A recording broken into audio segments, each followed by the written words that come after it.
government officials insist that this is an isolated incident. Warning: the following program contains explicit language and mature content.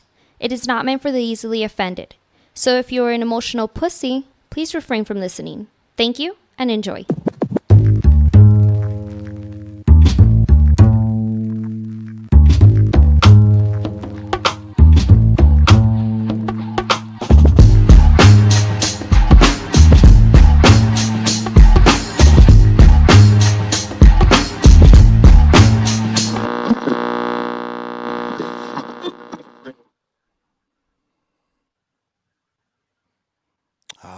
Yes. Back at it. Your boy Cujo. This is the Buzz Podcast. As you see, we brought back the one of the, I guess you could say, iconic musicians that we've had in the last several years. It's full of controversy.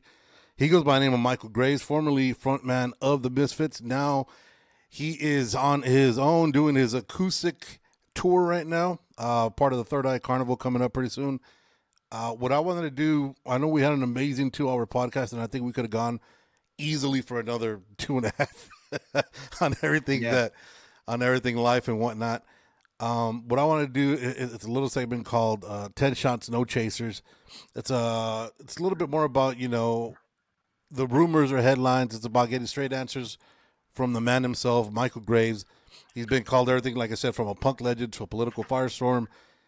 Today, we're going to cut through all the bullshit. No spin, no PR, straight truth.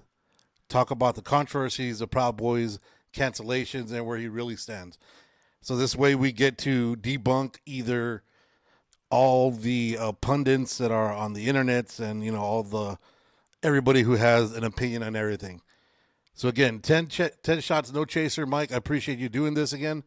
Let's get right to it, bro. All right. So clear the air right from the start.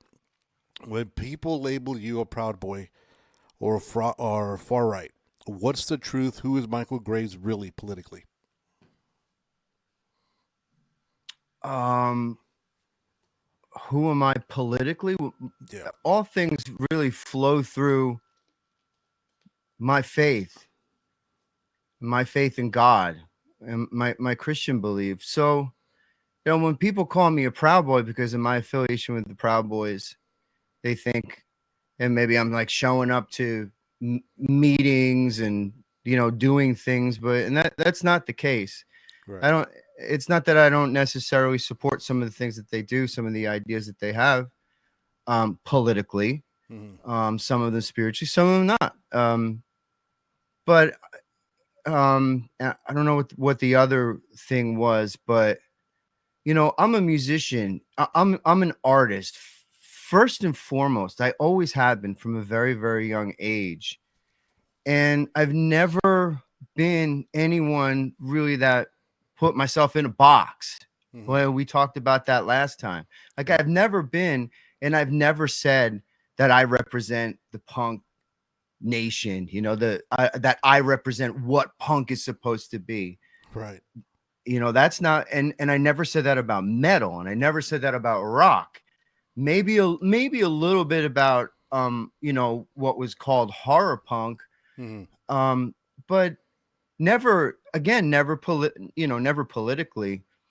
Right. So again, when you drill down like we're doing tonight into specifics, that's when people have the opportunity to get to know me and find out. Right, instead of just putting like he's this and so therefore, Yeah, the labels that we all dislike, whether we agree or not, right? Right. So going into the next one, so you've used the phrase "proud Western chauvinist." What does that mean to you personally, and do you still stand by it today?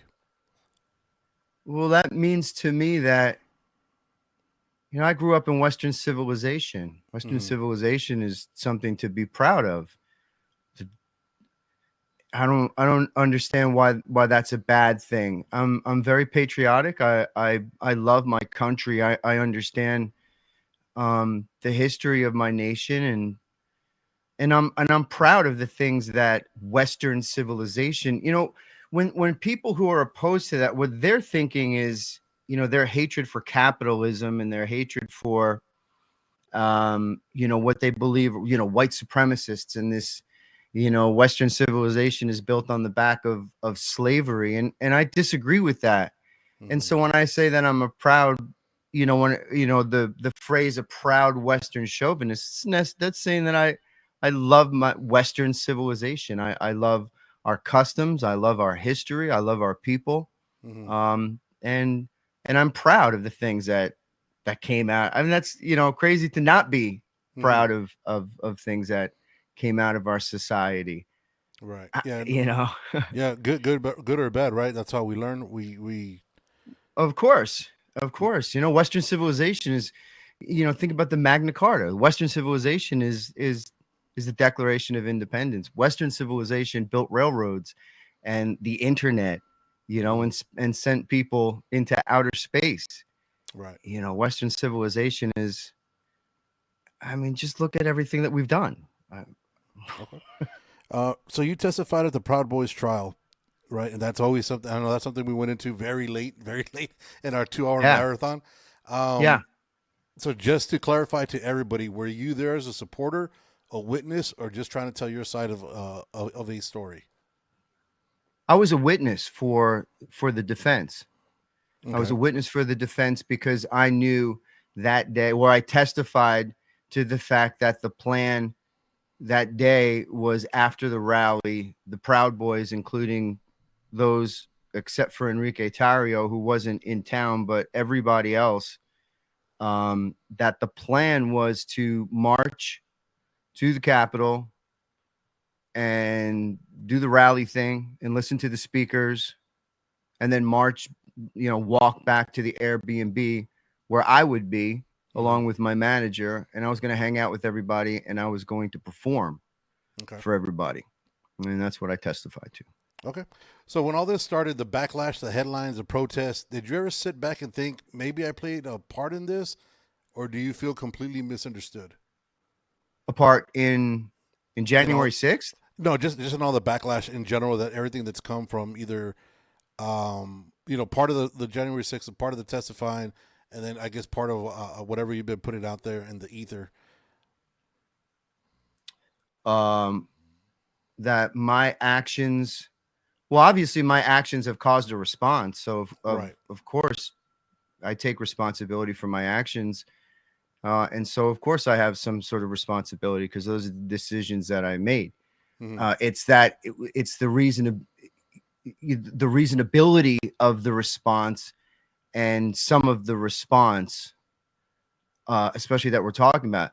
To disagree with me is fine, right? We can disagree with one another. We say that, like, I think that that's absolutely crazy. But what has happened to me is another level. Is people that, because of the things that we're talking about here, whether it's January 6th or affiliation with Proud Boys or being a Christian or whatever the case, or saying the word capitalism and saying that that's not a bad thing or whatever the case. And then for a concerted effort, an online effort led by individuals, wherever they're from, led by individuals that then get together, more people, to then call and harass business owners, places where I go and work and appear, and they harass those people and tell them, in many cases, things that aren't true about me. They threaten the business owners with violence, with coming there and breaking windows in some cases, or just nonstop phone calls about, hey, do you know that a Nazi, and hey, white supremacist, and all this stuff, to the point where a lot of business owners just don't want to deal with it. Right. So just to be, I guess, to button it up, right, with all the neo-Nazi and all that shit. And I know it's like I said it before on the podcast. It sounds like the whole Trump thing, right? They have to say, do you condone white supremacy? Do you condone the neo-Nazis? Do you condone all that? Just to put it out. I hate those people. I hate I hate those people. If you have hate in your heart, if you think just because you're white that you are more valuable or better than somebody who has a different color skin, or you have some, if you have any sort of positive connections to or support anything that has anything to do with white supremacist or Nazi, neo-Nazi or old Nazi or any Nazi, you're a disgusting, filthy human being. And I would have nothing to do with that individual or organization without hesitation, no matter the price. Beautiful. So let's talk about the cancellations and the promoters and venues overreacting. Do you think? Do you think they're? Do you think it's overreaction? Do you think it's cancellation? Do you think they succumb to the pressure? Do you kind of agree with it? Say if you were to put yourself in their shoes, or would you be like, you know what, fuck it, we're I'm booking somebody. It is what it is, and that's that's part of the business. I'm booking them regardless of what clout is around them.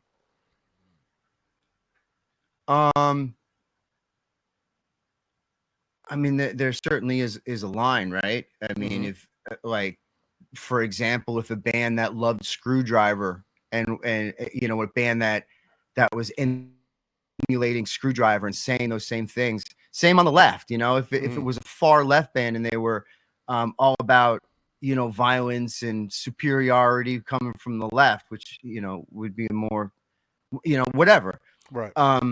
Obviously not, but that's the whole point of, in my opinion. I would allow anybody to come on stage, and I do. I play with anybody. The promoters too. There's been promoters that I've worked with and who have worked with me, but that I know what they stand for and what they don't stand for, and I know that they're diametrically opposed to the things that um and I work with them. I have no problems. Again, we talked about when I did a project with Nargle. Nargle is not a Christian. He's not a big Jesus Christ fan. He's somebody that one of his singles, they had a cardboard church that you pull out so that you can burn it. Jesus Christ. Even. Uh-oh. Wait a minute. Where do we go? Where do we go? Things got so crazy. All right. So I guess Jesus Christ came on and Someone pulled the Jesus Christ plug. didn't want you to talk about burning it, huh? No, we're good. So- We're good. Let's keep going on that. So Nargle had a, like I was saying, the church where you burn it in the single that he released. And again, he's someone that I could pick up my phone right now and call and say, so my point being is no, I wouldn't take an opportunity away from somebody right. just because of the things that they believe. Okay. So do you I'm think not down with that. So again, with the cancellation culture that we have, unfortunately, right? Do you think your social media posts, with the Trump stuff, the InfoWars, has that helped people understand who you are, or do you think that digs you in a deeper hole the more you keep on posting? I think both things are true in that statement. I think that people get to understand who I am, certainly, and definitely it digs a deeper hole in some instances. Most people don't care. They don't give a shit what I'm posting. Even if they do see something that it doesn't ruin their day, and then it doesn't become some sort of quest to disrupt my life, whether it be by taking opportunity away from me or destroying me, my business, or destroying me personally. It becomes a destructive route to some people. And the thing is, so, then the question eventually becomes, well, how much are you willing to lose? You shouldn't say these things because we don't agree with it. And again, as we're litigating this, and the more we talk about it, the more questions that are asked about me that pertain to morality, we find, you know, who I am and what's in my heart. Because at the core of this, at the core of the cancellation, it's that I am somehow morally less than, say, the people that are canceling me. Like my soul and my life is, I shouldn't be able to have the opportunities and participate in polite society because of these things that I'm supposedly done that are so horrible, that you equate me with a Nazi. Mm-hmm. Yeah, it's crazy that we're held to certain, I guess, standards, and I guess even people like yourself as a musician, you know, your livelihood is based on, you know, people showing up, people buying merch, people Of buying course, records and right? whatnot, and Of course, it's easy to slander somebody just because of disagreement and not getting down to the bare knuckles of it, which is the whole reason for this conversation. So absolutely. And it's at a level too. Let me just say too that it's at a level, like, it's so important. You know, some people say, "Oh, well, you're just playing the victim." I'm not playing the victim. I certainly am a victim of something, but I'm not. I'm okay. All sorts of things are how I'm good to go. right.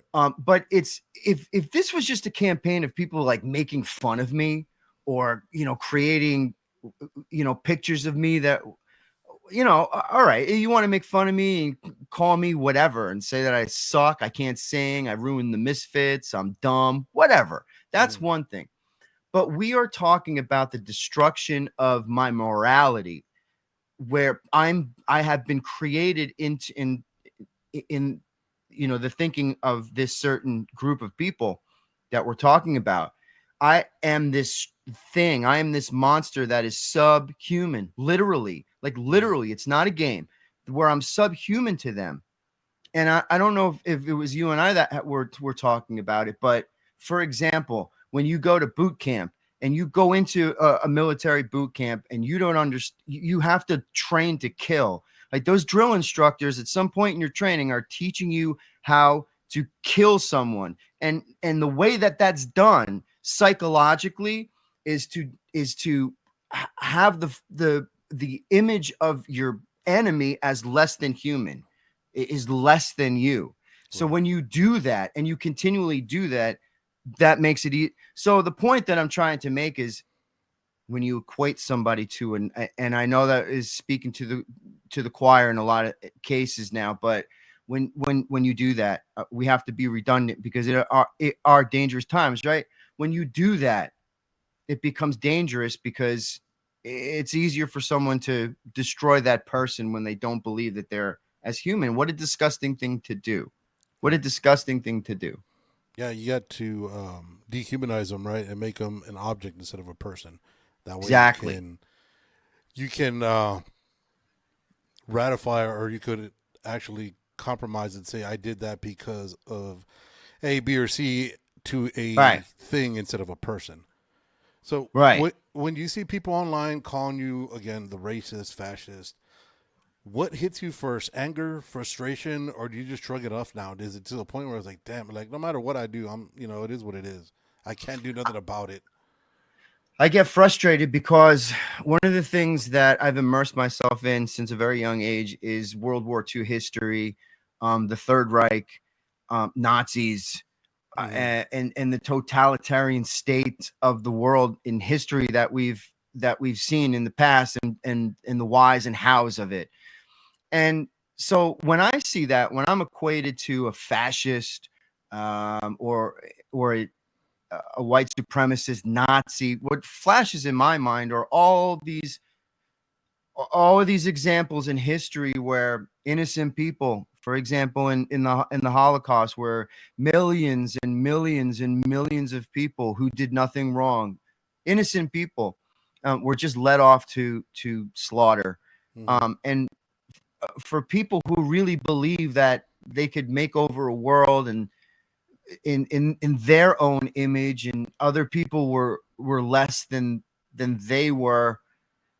I just see it all, and it's evil. It's evil incarnate in this world, and it comes through us. It's this evil thing that is really the nature of this world, and it keeps expressing itself, and it expresses itself through all these systems of government and these processes of thought that become these ideologies that have killed hundreds of millions of people throughout all of history. And so I get frustrated and I get sad. I know the truth. My family knows the truth. My fans know the truth. Right. There's a lot of people that know the truth, and I'm not going to spend necessarily a lifetime trying to prove to those people that I'm not something that they're saying. Mhm. There's much more work to be done in this world. Right. All right. So since punk has always been about rebellion and standing up to authority, Yeah. do you still feel like what you represent fits that spirit of punk today, going through what you've been going through, and the spirit of your music of what you're going through? Is it still punk, or is it still a little bit of a different change now that you're not as young as when you originally started with the Misfits? I don't know what you would call it. I certainly it's a spirit of punk. All of music is, whether it's metal or rock. The spirit of punk is certainly rebellion. Rebellion against what? Rebellion against yourself. Certainly against rebellion against those things that will come against individuality, right? You swear on the altar of God, uh, you know, all forms of tyranny over the minds of man, Mm-hmm. and that means full expression. You be you. Your individualness just has to come flying out.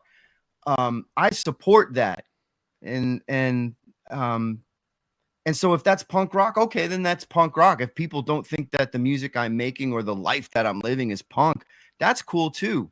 I don't want to, that's not my fight at all. So that's up to the user. That's that's not up to me. Okay. I can point to a song that I think sound, if we're talking about genre, that sounds punk. Mm-hmm.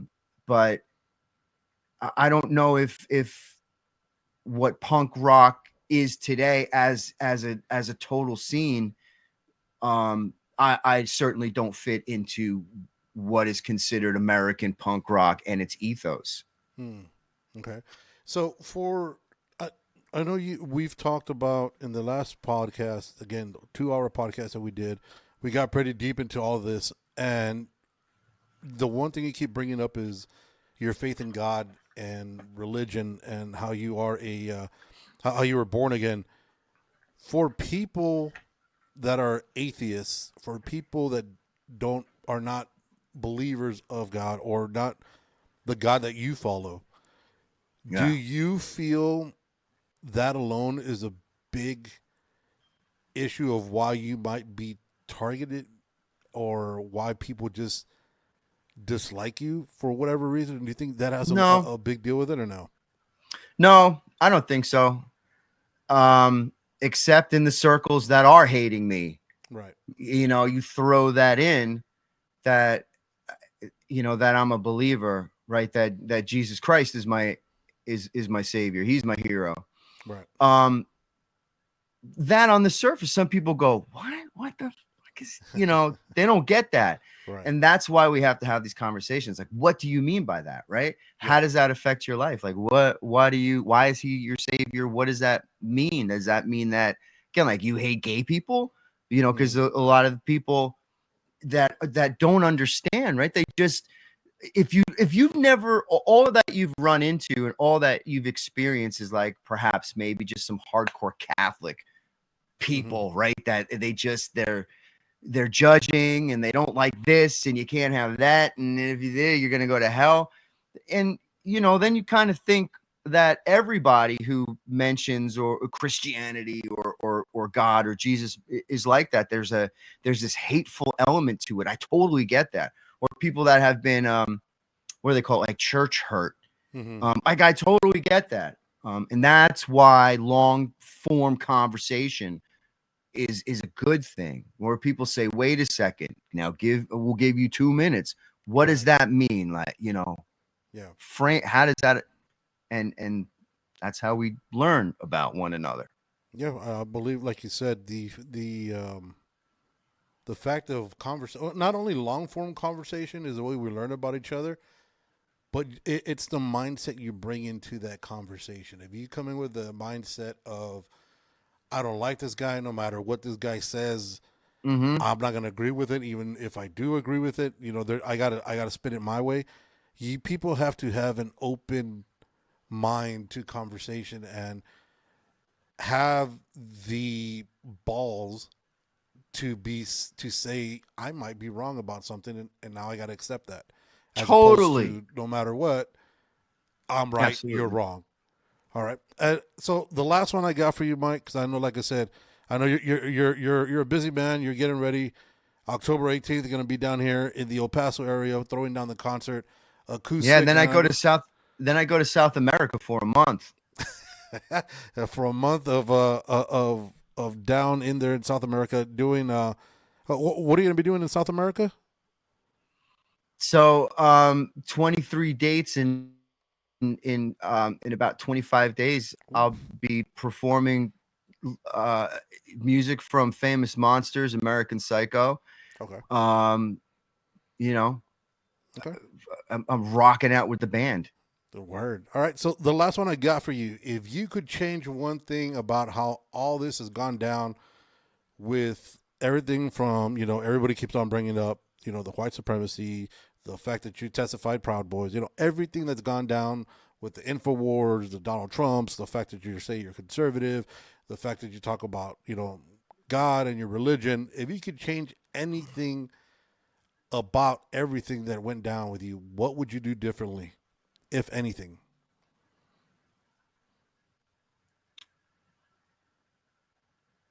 From what would I do differently? Mm-hmm. I don't know what I would do differently. Um,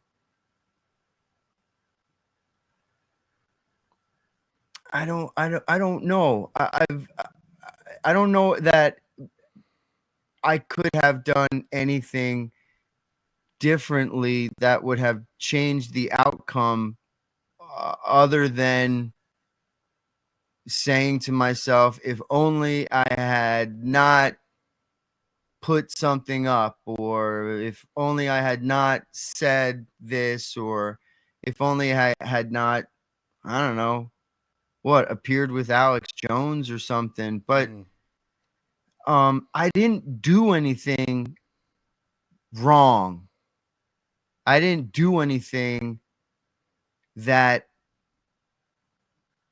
um that rose to the level of my business being destroyed, all of, all of my band and my business connections, my business associates, people that I was working with, everybody abandoned me because they were afraid of the backlash that they would receive, because they were working with me and they would have been in association with me. I was completely, and continue to be, in a lot of circles and places, literally blacklisted, Mm-hmm. to the point where there are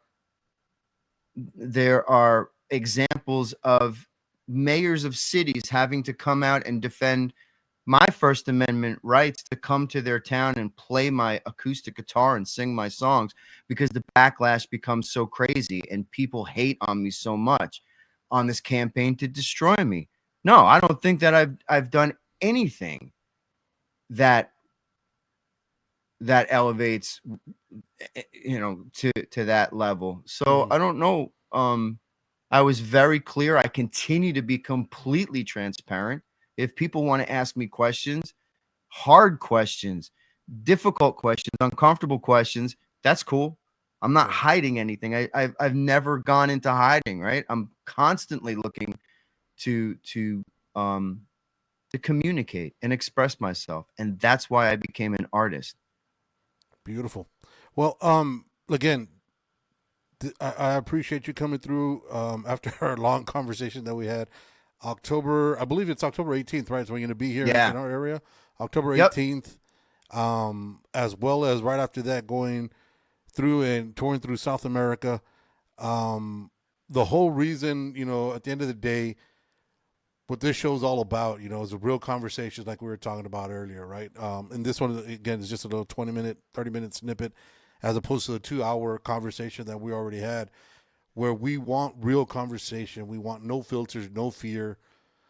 Now, you've heard his side, you've heard Mike's side, you've heard, all the rumors and whatnot. Now it's up to everybody else to either believe or agree or not agree, but actually have the mindset to understand where we are all coming from. And I believe there's nothing that we've said in any of our conversation, whether today or in the last 2 hours that we did on our previous pod, where I can't see you as what you're being labeled as this white supremacist or whatnot. As you specifically said, you hate anybody that has hate in them. And that's something that we completely agree on. And we could use that as a building block to look past where we were, where we are, and look to the future. Hopefully everything could be cleared. And as we said last time, everybody loves the comeback story. Hopefully this will be the start of your comeback story, and you can continue rocking, continue bringing the music that, people love. As my former co-host, Vince, was on here, like you said, he was one of your biggest fans since he was a little kid, since he was young. So, and it's great to see. And I know you said you might suck at a lot of things, but this music thing, you know where you stand. And I appreciate you taking the time to do that. October 18th, Michale Graves will be headlining the Third Eye Carnival. Then after that, going on his South America tour. Yep. And where else can people find you? What was the website to get all your information and stay active with you so they could go and support? Officialmichaelgraves.com. There's a documentary that I just released not too long ago, full-length documentary. It's got some really great music and some footage from last year's South American tour that people can check out. It's at officialmichaelgraves.com. Just scroll down. The name of the documentary is An American Prayer. Beautiful. Before we go, Mike, is there anything else that you feel that you need to get off your chest to the people listening and the people that are either on the mend about you, or is it just listen to what I put out there and then judge for yourself? Well, look, I mean, if there are fans out there that